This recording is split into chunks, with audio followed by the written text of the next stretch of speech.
another episode of Women and Resistance. And I am your host, as usual, Adesoji Ginla, and with me is Fubara Eneli Esquire. And yes, you must be wondering who is she going to troll out to us tonight, but it's none other than the beautiful spirit that is Nina Simone. Welcome, sister. It's a pleasure to be here. Yes. Um, Miss Simone, you told us that the duty of an artist is to awaken the masses to the ongoings before them. And you said not to do it with anger because anger has fire and fire moves things. Would you say you were moved to music?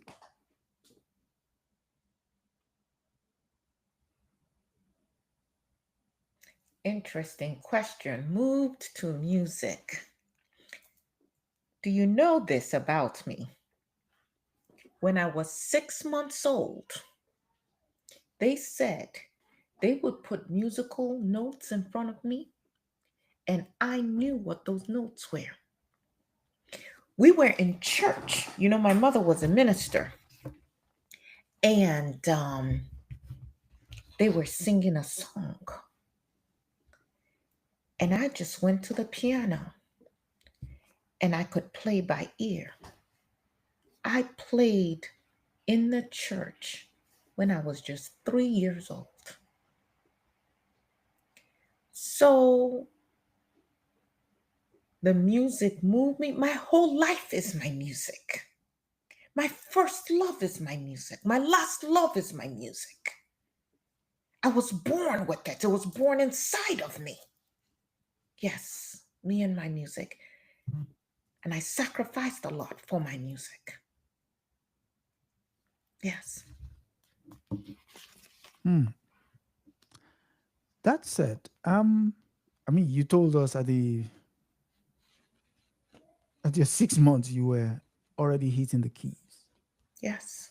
What would you say? I mean, give us an insight into what led to that kind of environment where music became who you are. I suppose we're asking for you to give us a window into your life, how you were born, Well, or my father, my father was many things. mm, And we had a complicated relationship. You have to listen to some of my music. You listen to the song I wrote about my father. Mm. I love that man. But I did not go to his funeral. mm, I would tell this story as I like, you know? May not fit in exactly with what you have, but this is my story. go on, take it on. And I was visiting the family and he was talking about how he worked so hard to take care of the family.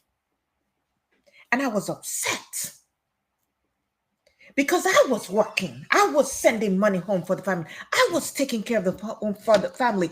You know, my father was a great man. He was an entertainer, never got to my levels. Racism. I hate that country, United States of America. I said, when I die, do not take my body, don't take my ashes back to that country. My father was John Divine Wayman. My father was a barber. At one time, he owned a dry cleaners. Hard for Black people to succeed in business because of the racism in America. And he was an entrepreneur. And my mother was a housekeeper. She was a devout Methodist preacher. And she had an ear for music too. With my family, music was important. And when they noticed this gift that I had,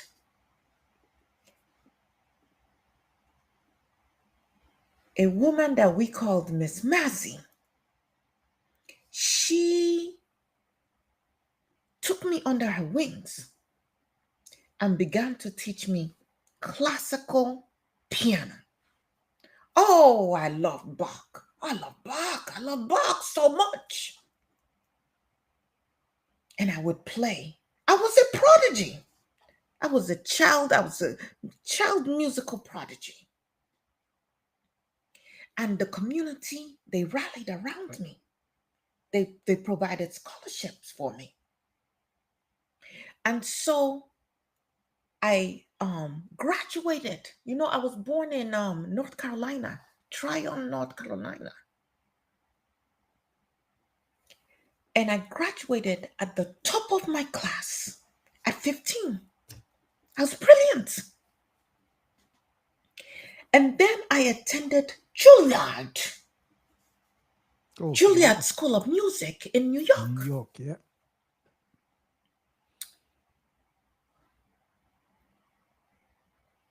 But I dropped out because of finances.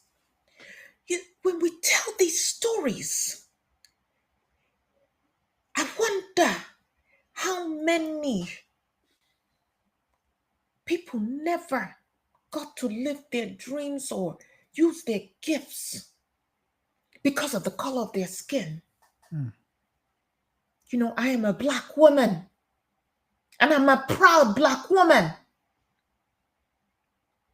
Not the color that some people might want me to be, even in the Black community. But I'm proud of who I am.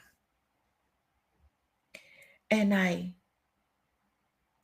applied to the Curtis Institute of Music in Philadelphia. Philadelphia.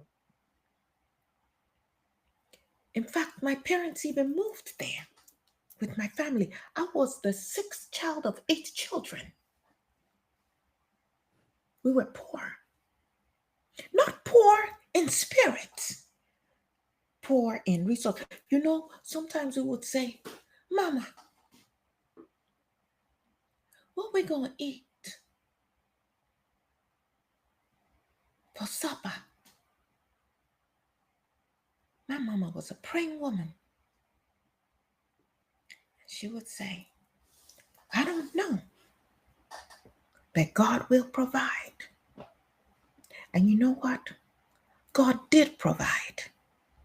So I was taught from age 4 classical piano by Muriel Mazanovich. Affectionately, we called her Miss Mazzy. She was an English woman who began teaching me at about maybe closer to 6. She taught classical technique, stage presence, and introduced me to Bach lessons lasting around 4 years. She taught me, she saw the genius in me. I was going to be the first Black classical pianist.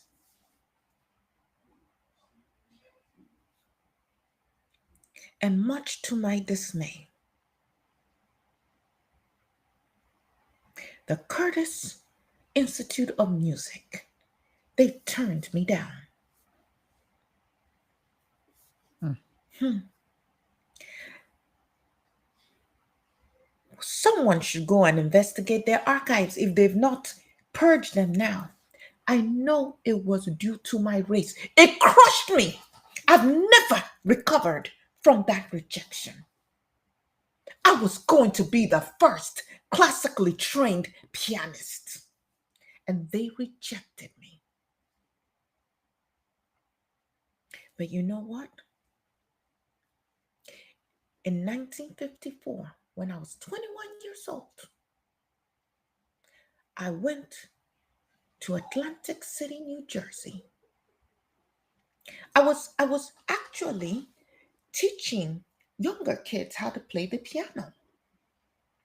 And one of my students told me about how they sometimes pick up these gigs in the nightclubs, and they were making more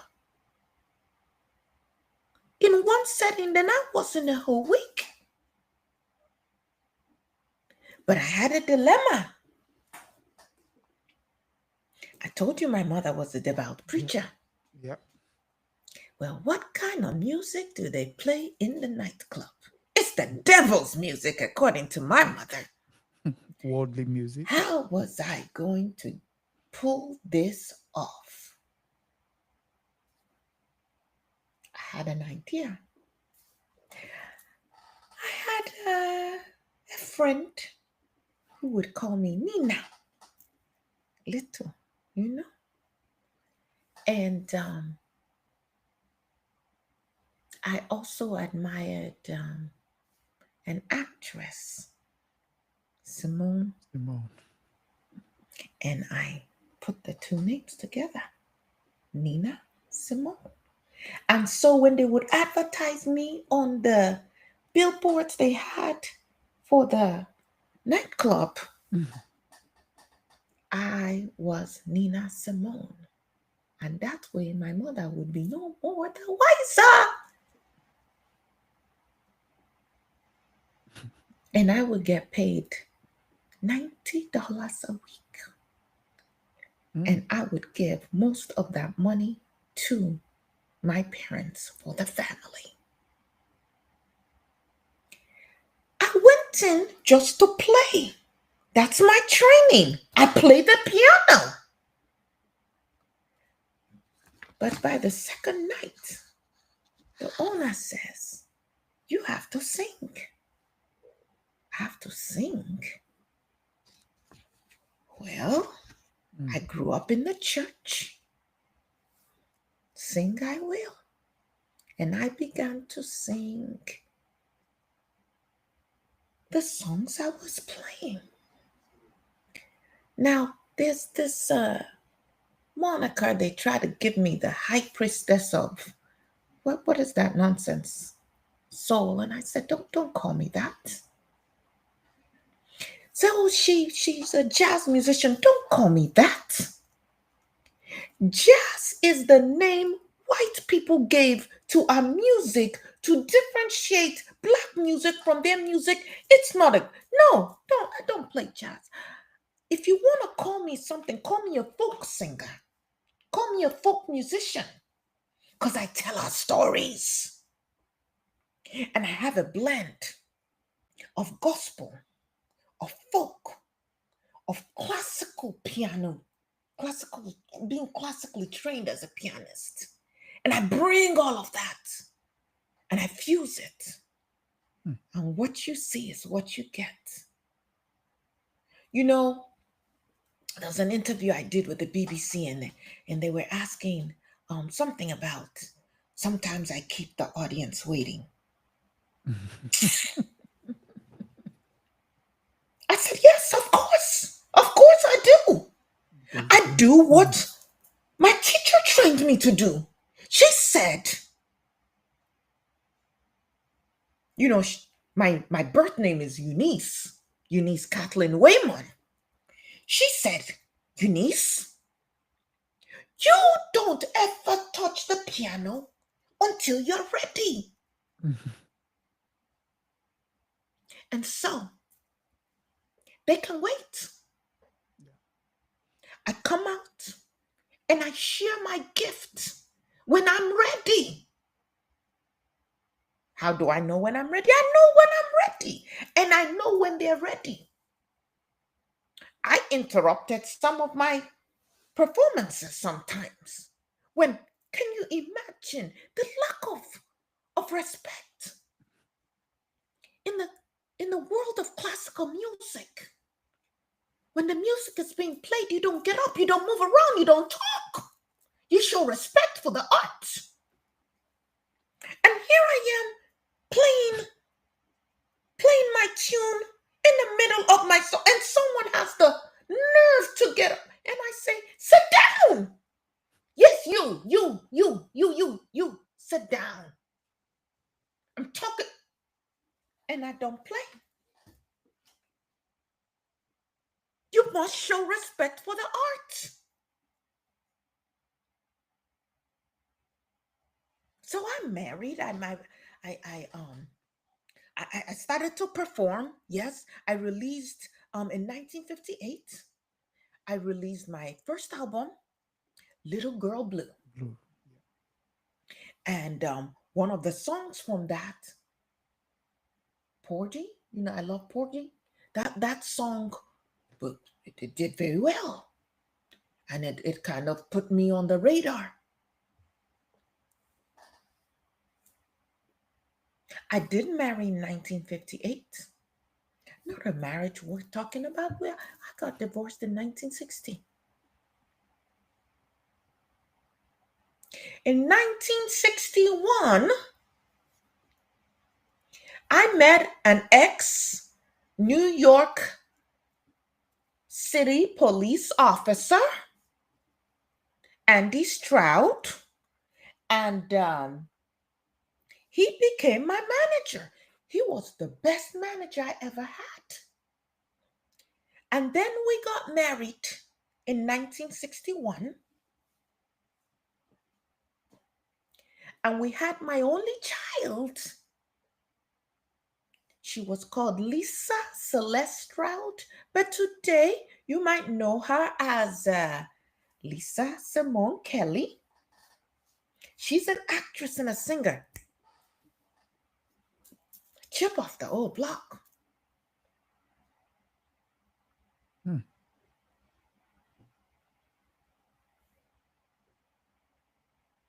But Andy, he worked me like a horse. I was so tired all the time. He controlled me and controlled my money and controlled everything. I begged for some rest. I wanted to spend time with my baby, my child.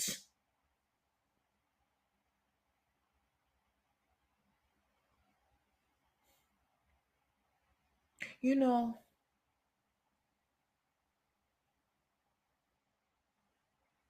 Lisa, she used to spend quite a bit of time with a family, Brother Malcolm and Sister Betty. Who's Betty and I Malcolm? were good friends, Malcolm X. and they had 6 daughters. And Lisa was like their seventh daughter. Call them Auntie Betty. She was the same age as one of the girls. I knew she was safe with them. We lived in the same neighborhood, not our houses not too far from each other. Oh, and look at how all our lives ended up. Hmm. I had a really good friend, Lorraine Hansberry. She's the one that some might say radicalized me. She taught me about who we are and where we came from. Some who are looking for some salacious tidbits here and there claim perhaps we had been lovers. What business of yours is that? Of course, I'm a sexual being. Some might say ahead of my time, but that's a story I will tell you more of later.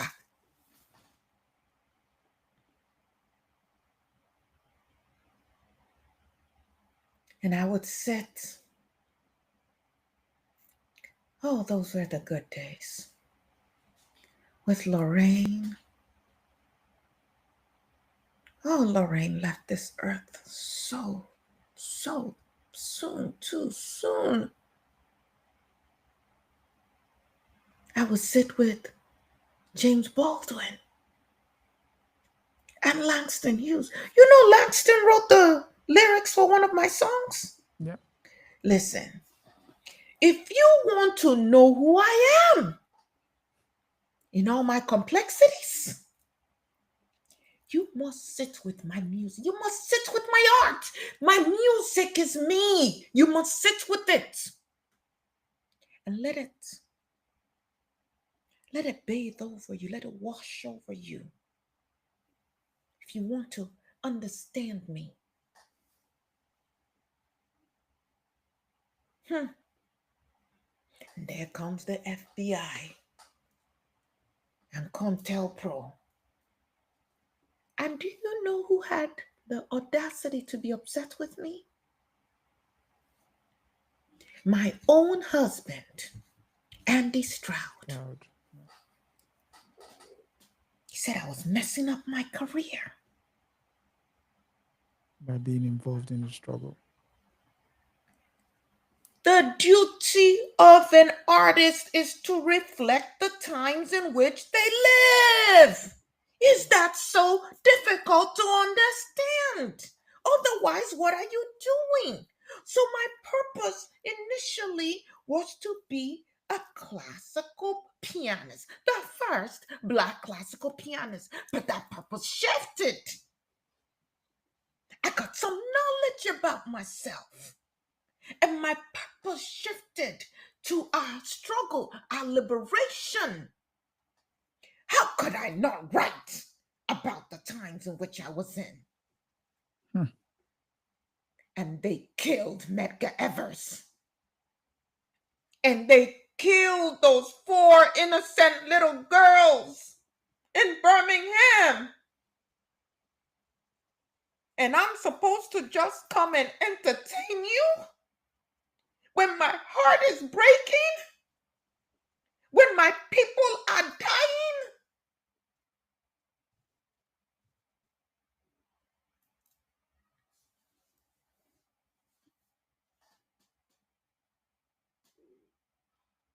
And he worked me like a horse. When I was pregnant with Lisa, Andy punched me in my stomach. Andy used to beat me so bad. And I would fight back. I would fight back too. I'm not nonviolent. I would fight back too. And I suppose some would say that was when they began to notice what they claimed were, erratic behavior. I liked sex. I wanted sex. Sometimes I wanted it rough. But I didn't want to be beat up. Andy beat me. Oh, we were at a club, a disco club.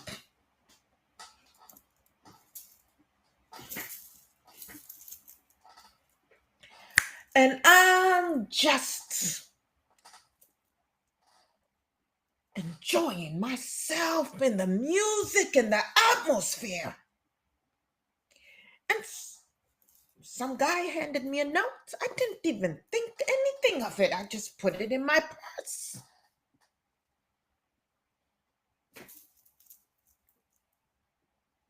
And he grabs me. He pulls me out of the club. And he starts wailing on me. All the way to our house, all the way up the stairs into the bedroom. He's just beating me.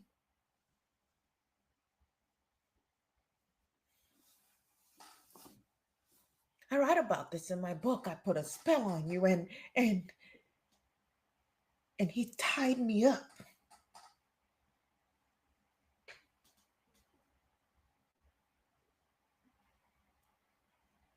I know for your airwaves and for your listeners, I should give a Moderated. warning before I say this, but Yeah. Yeah. he had his way with me without my consent. Consent. Yeah.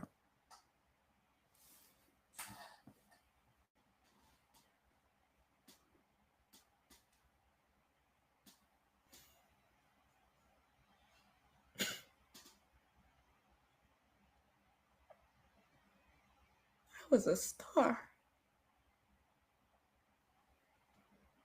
And then he untied me. went to sleep.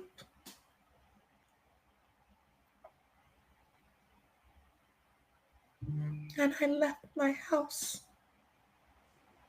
paid for with my work, my blood, my sweat, my tears, my sacrifice. And I went to the home of one of the musicians that had accompanied me for many years. I knocked on his door in the middle of the night. He could not believe his eyes. And he let me in and gave me a room, a place to lay down. And I stayed there for almost 2 weeks. And he didn't know where to find me. But I went back.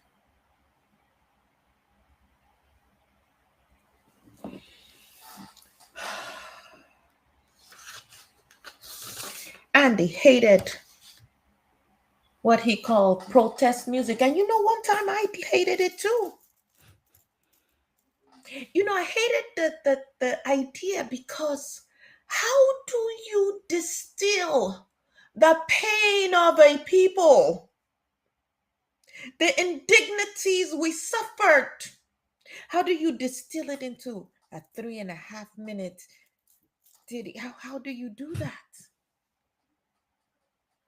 But when they killed Medgar Evers and killed those little girls, I put my pen to paper and I wrote Mississippi, goddamn! I'm going to share just a little bit of the lyrics, but you ought to go and listen to it so you can feel my spirit, feel my heart, feel the emotions coursing through me in that moment.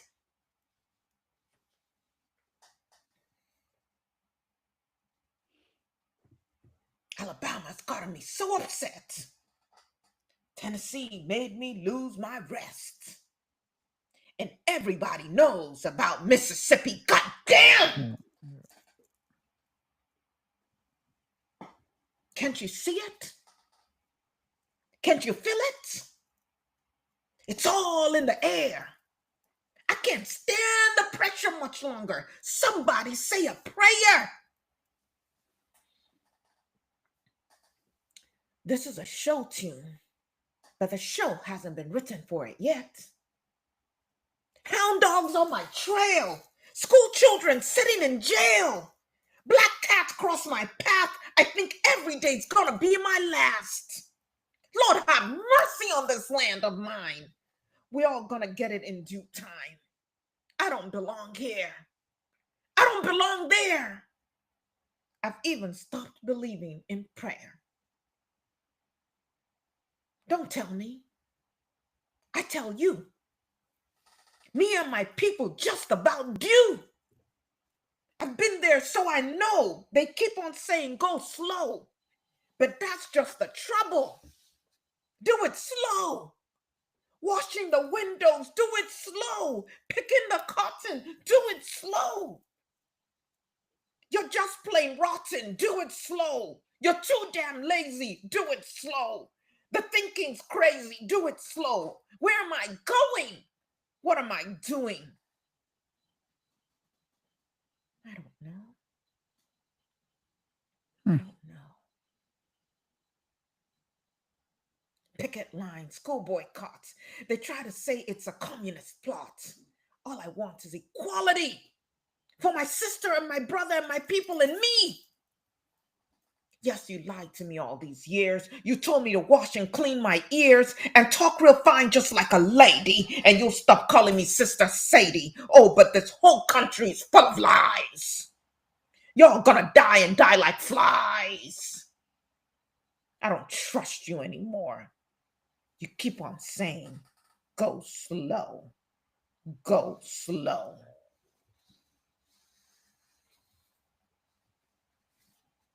Do you know what the Black woman endures in this country? Do you know why Josephine Baker left and never came? She tried. She came back 2 times and she said, I can't do it.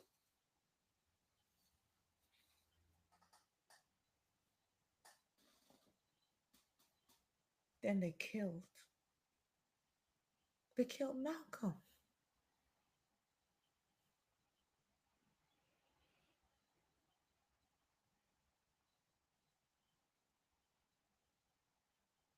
They killed the doctor of love, Reverend Martin Luther King Jr. I sang at his funeral.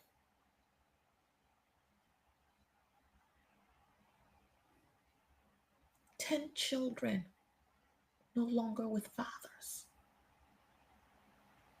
Add Medgar Evers. Add all the ones whose bodies we never found.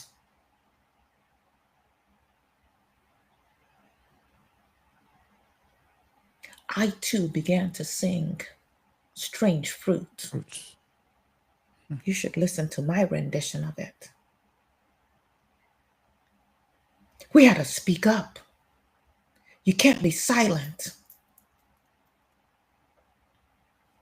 And finally, I got so damn fed up with working like a horse, being mistreated. I divorced Andy. And without a word, I left the country. Found out they had a warrant out for my arrest, talking about I didn't pay taxes.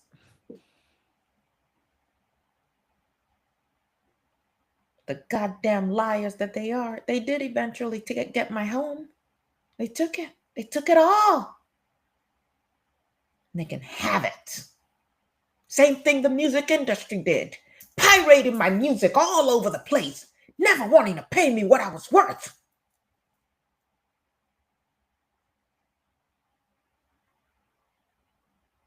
You heard about my song, For Women? This is the plight of the Black woman in America.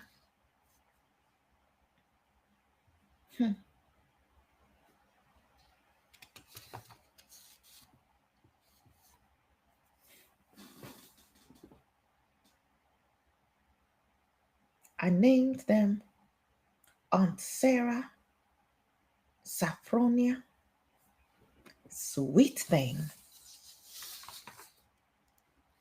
and Peaches.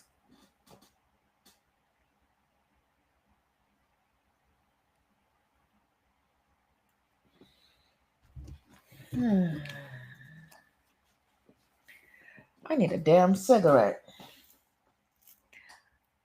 Let me get a break. What do you want to ask me? What do you want to know? The question I would want some sort of answer to is, when did race consciousness first enter your conversation at home? Because I believe when you left Triumph for New York, at that particular point in time, race had not really been center stage at home. So, Well, I can tell you that story. okay, go on. I'm playing at a recital. Hmm. I'm 6 years old.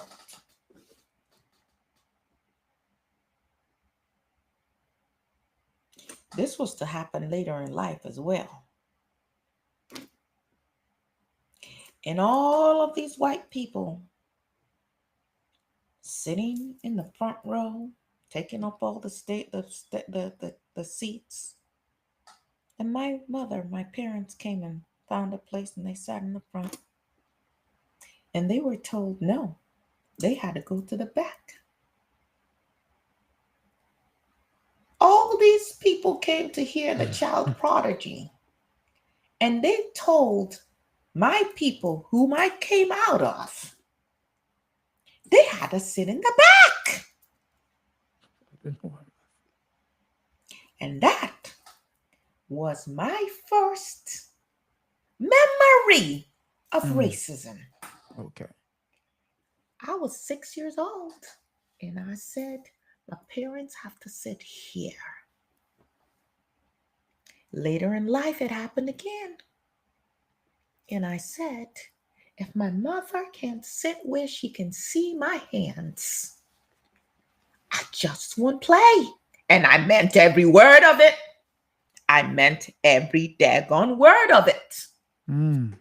But that was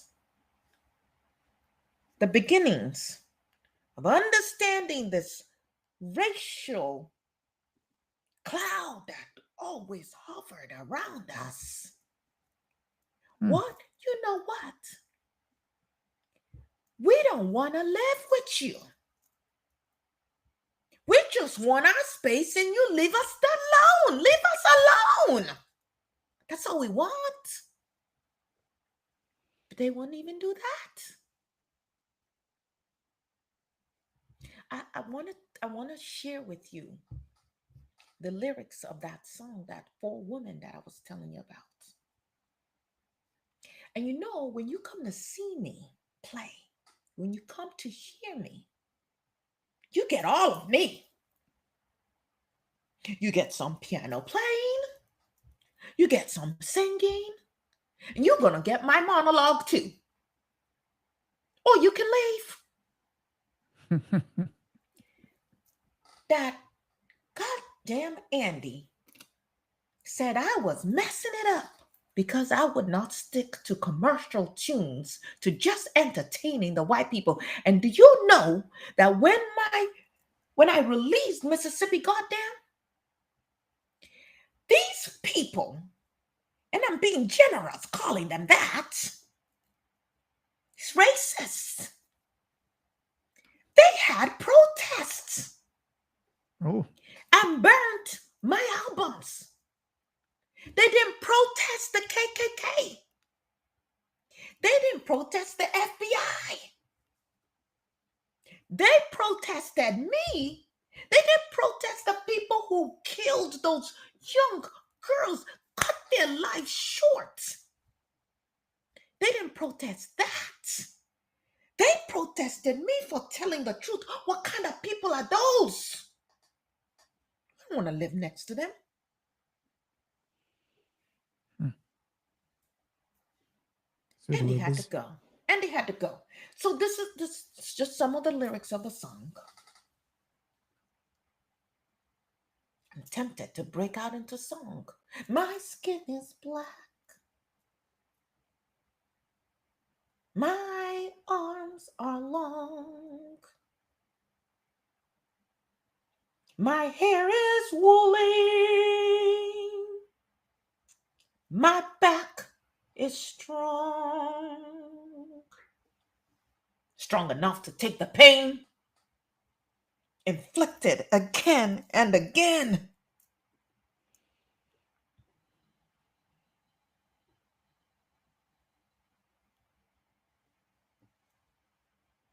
What do they call me?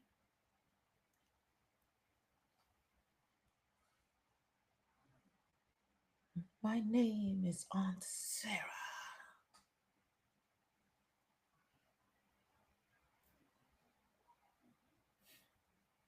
My skin is yellow. My hair is long. Between two worlds, I do belong. But my father was rich and white.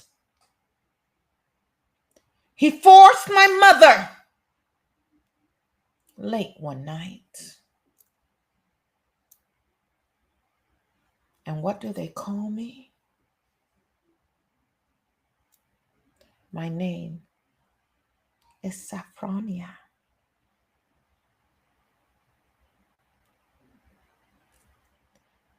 My skin is tan. My hair is fine. My hips invite you. My mouth like wine. Whose little girl am I? Anyone who has money to buy. What do they call me? My name is Sweet Thing.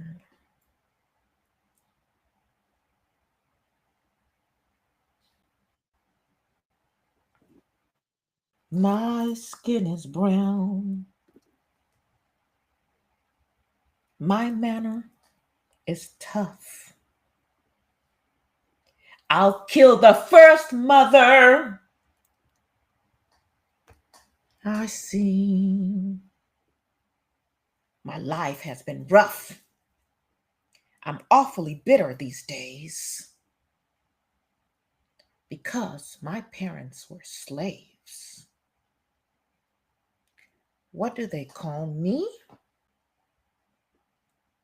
They call me Peaches.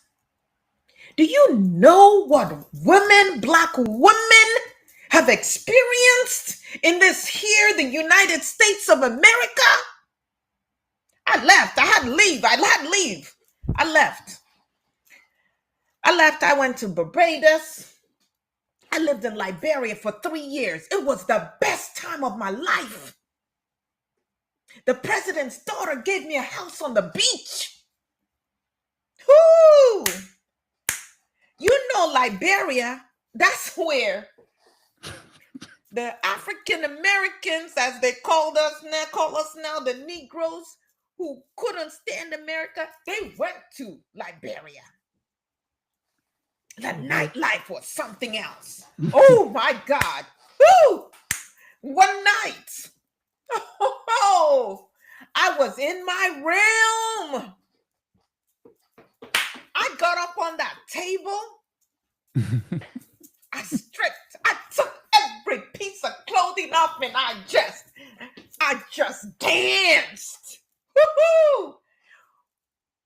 The next morning I said, oh my God, they're going to kick me out of the country.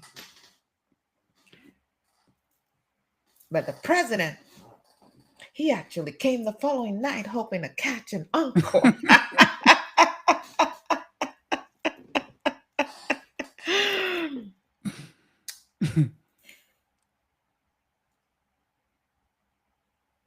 You know, I was engaged when I was in Liberia.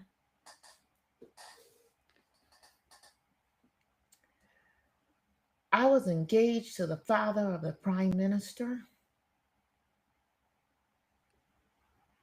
He was 70 years old. But you know,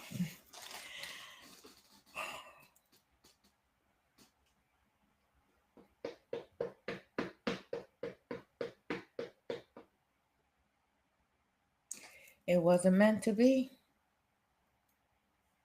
He and 13 other men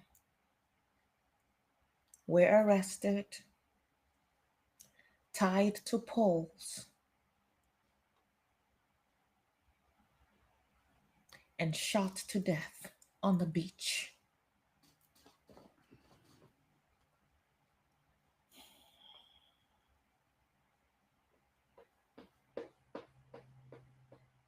You know, I have a video of his killing,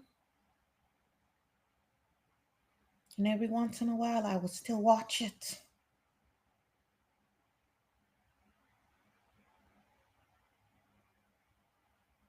All over the world. Hard for a black person to find a place of peace. Now, you know, I told you I had a daughter. Listen. I'd left her in the United States, but I sent for her. When I got the house on the beach, I sent for Lisa. And I'd run out of money, so I had to start traveling to make some money. And I had a family that she would stay with most of the time. But when I was back at home, she would stay with me.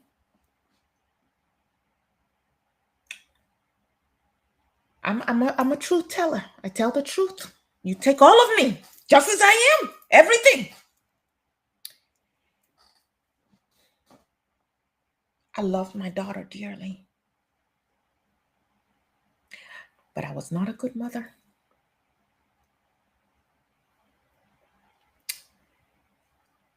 Lisa talks about it in one of the documentaries about me. I hurt my daughter. I took the same beating that I got from my no good husband. And I beat my daughter.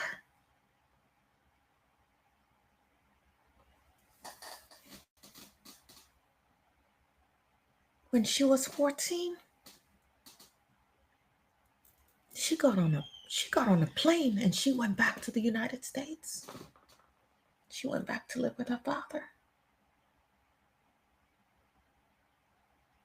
And she talks about how her father used to beat her and I was her safe space. And then she comes to stay with me and I beat her.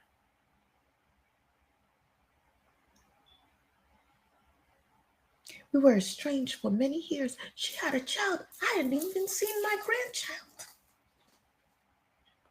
But later, after I was diagnosed with manic depression and bipolar disease, they put me on this medication. It helped her understand why I had become that monster in her life. I never wanted to. Mm. But that medication,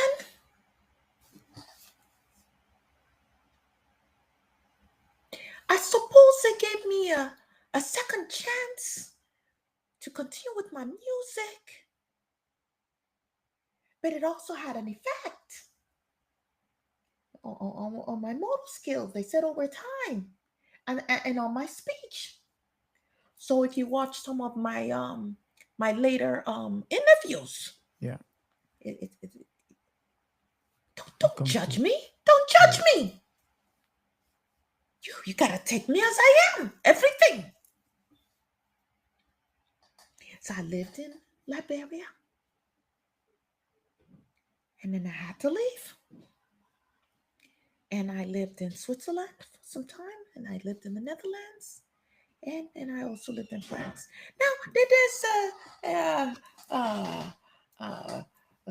some people say that at one point I was so poor I was homeless, and then there's a documentary that maybe shows me, and Destitute.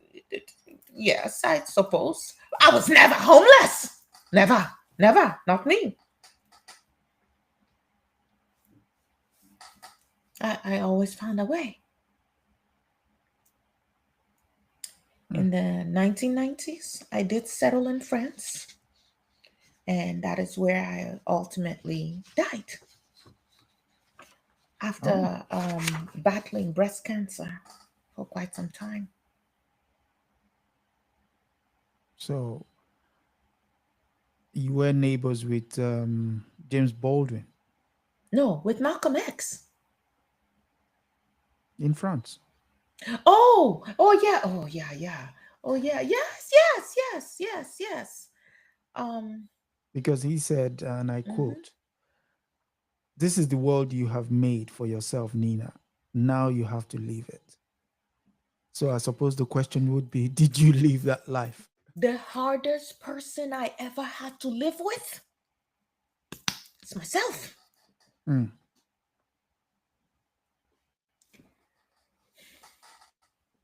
One time they asked me what I thought about the civil rights movement as if it still existed. I said, "What are you talking about? What are you talking about? What civil rights movement? They killed them. They killed them all. You can only suffer so much loss." My heart was shattered. It was in Mm. pieces. How many of us did they kill? How much can we take? They're burning my records. They're protesting me. They're upset because I'm speaking my truth. You want me to just come and smile at you? I didn't leave America. America left me.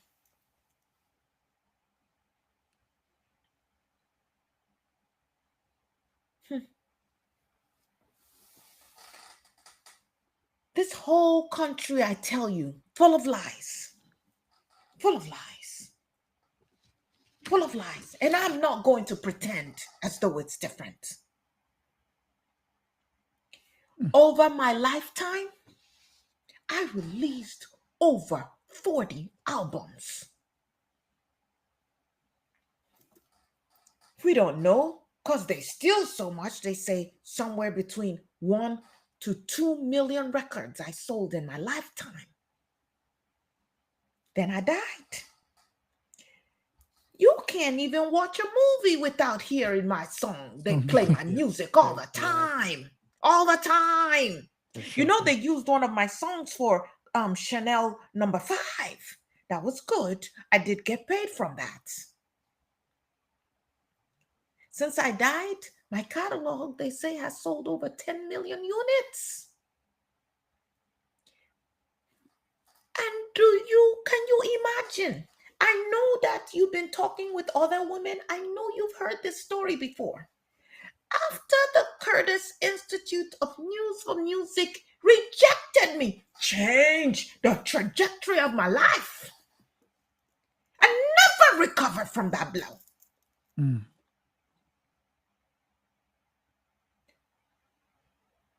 After I died, don't you know that the Curtis Institute for Music now decided to honor me? The rejected stone. Why? Why now? Why? Because I made it in spite of you? Now you want to act like you had something to do with it and to take some kind of credit? Is that to make you feel better? Is that to whitewash who you are? Sure, sure. I was inducted into so I died in 2003. Do you know what I asked them to do with my remains? You want to know, don't you? Pray tell, pray tell, pray tell. I said, cremate me and take my ashes back to Africa. My ashes are over 7 countries in Africa. That's my home. Don't bring me back to the United States of... Mm. In 2018, after they protested me and burnt my albums, after the FBI had collected all the information they could find on me, after they had damn near driven me crazy with their psychological warfare, after they had killed all my friends,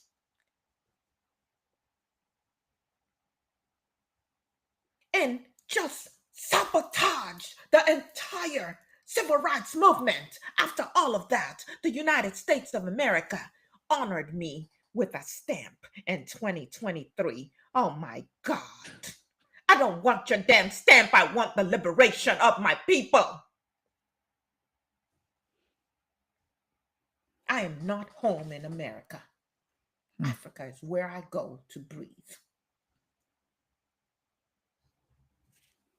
So now there are all these people writing and singing and telling stories, some true, some not. Books about me. Of course, you must always start with what I said about myself. Yeah. My autobiography, I Put a Spell on You, which came out in 1992. There's another book, Princess Noir, The Tumultuous Reign of Nina Simone. Why don't you try to live my life, see how it turns out for you? By Nadine Cohadas. Nina Simone, the biography, written by David Brum Lambert. What Happened, Miss Simone? By Alan Light. Nina Simone's Gum, a memoir of things lost and found. Oh, I didn't tell you this story. You want to know this story? Go on. I'm in Europe, and I see one of the record executives who was not paying me my royalties. Okay. And I grabbed my gun. Dr. King preached all that nonviolence thing. I said, we need to be violent. I said, we need to burn some things up. I said, we need to poison some waters. We need to fight back. I took my gun and I went into the restaurant after him and I shot. Yes, I shot him. I tried. And he's lucky I Yes. missed. And then they grabbed me. They said, what are you doing? I said, I told him to pay me my royalties. And he said, no. And so he was going to pay with his life. You can only push a person so far. How much can a person take? How much? Anyway, me and Nina, poetry written by Monica Bland. We have Nina Simone by Carrie Acker. You can look them up. So many people have written. And do you know that damn Andrew Stroud, he wrote a book I wrote a about me book as too. well. Everybody wanting to take a piece, a piece, a piece, a piece.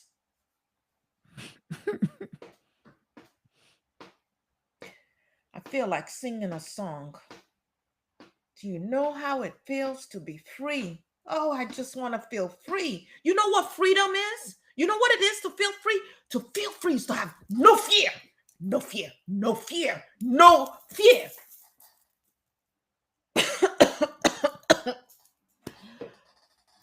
You have me talking so much. I need a cigarette.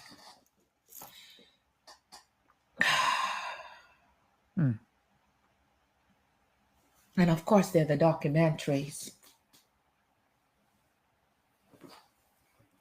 It's not what they put in there. You got to pay attention. To how it's It's said. how they curate it and how they weave it together. That you have to listen to my music to feel me. I never stopped believing in God. I believe God is God. God is Allah. God is I I practiced yoga for 20 years. God is everywhere. Don't have to be just one thing. Damn honorary degree from Curtis. Oh, I'm so mad. Well, but then Amherst College and Malcolm X colleges also gave me honorary degrees as well. People call me Dr. Simone, as they should. As they should. Why not? And then there are all the artists that have been influenced by me. Oh, I love that young sweet thing, Lauryn Hill. Lauren, yeah. Nina Simone defecating on your microphone. Microphone. Yeah. She understands you don't go to play till you're ready. Yeah. They criticize her like they criticized me. But artists like your Jay-Z, your Kanye West, Talib Kweli, Timbaland, Flying Lotus, Aretha Franklin, Miles Davis, all of these people, they were all influenced by me. Of course, I was influenced by people too. And that's okay. That's what we should do. In 2000, I was inducted into the Grammy Hall of Fame. They didn't recognize my music when I was alive. Inducted into the North Carolina Music Hall of Fame in 2009. Mississippi, goddamn, was added to the National Recording Registry. I mean, it ain't that. See, these people will have you confused if you're not careful. Run amok. You don't love me. The same song that caused you to abandon me and my career came crashing down, my money drying up. Now it's in the National Recording Registry. The same song. What changed? And then, of course, I was an inductee in 2021 in the National Rhythm and Blues Hall of Fame. And then the Rolling Stone, they ranked me number 21 of their 200 greatest singers of all time. Now, that's something to laugh at because I was trained to be a classical pianist. But God had a gift and God had a plan. And I used my voice. Do you know that because of the darkness of my skin, because of the broadness of my nose, because of my fullness of my lips, and because I had such a deep register. There were some who whispered and questioned. Is a man singing or is it a woman singing?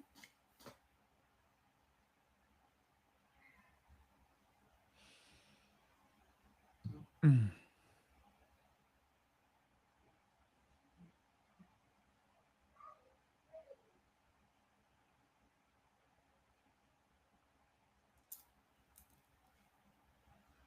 Mm. I lived my life as full as I could under the circumstances with all the heartache and the pain.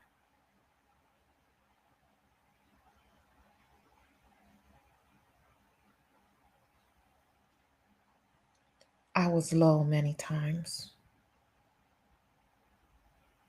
too many times. Depression like fire lapping at the edges of my sanity.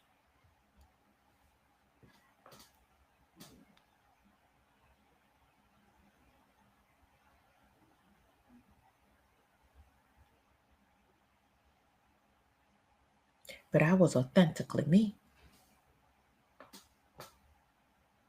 I was me. So today,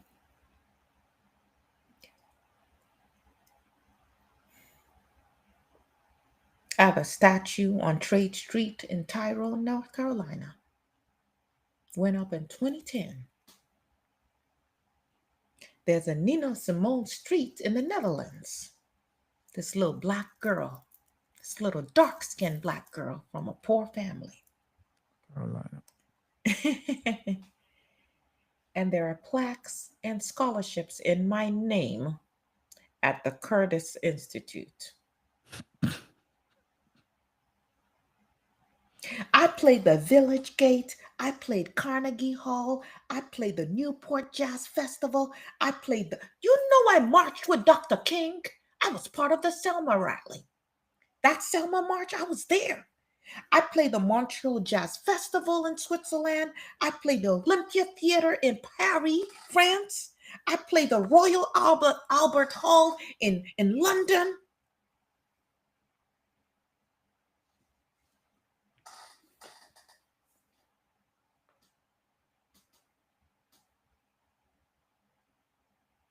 My weapon was my music. What is your weapon? And do you have the courage to use it? Now, it might consume you. There are sacrifices. But what is your weapon?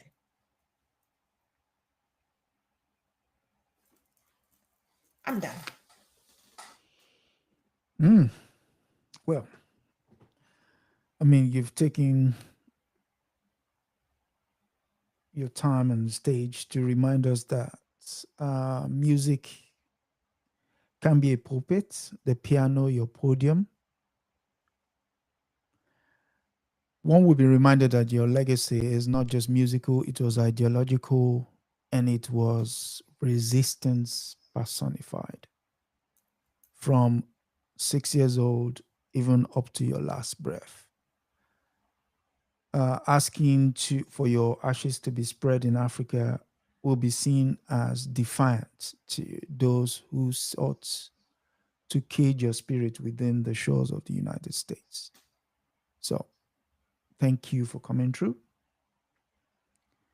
And to our audience, I hope you've engaged and we'll do further research with regards to Miss Simone's legacy.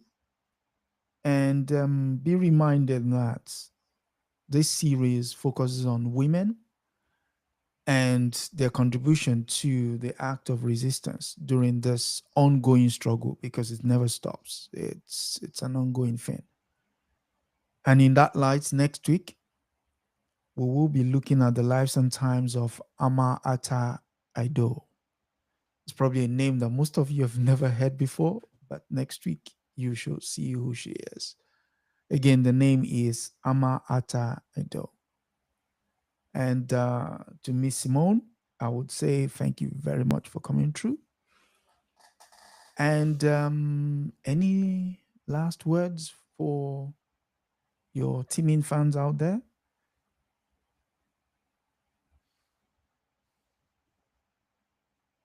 I put a spell on you. Because you're mine. You're mine. Yes. Thank you. No, thank you. Thank you. Thank you. And to our audience, thank you very much for coming and contributing, uh, typing in the chats. It's an essence of the realization that this thing is not for, it's not just us two, but it's a continuous thing. And hopefully you take it further. Like, share, subscribe, join our Patreon. And, you know, the least you could at least do is subscribe. But until next week, when we'll be looking at the lives and times of Ama Ata Aido, it is good night and God bless.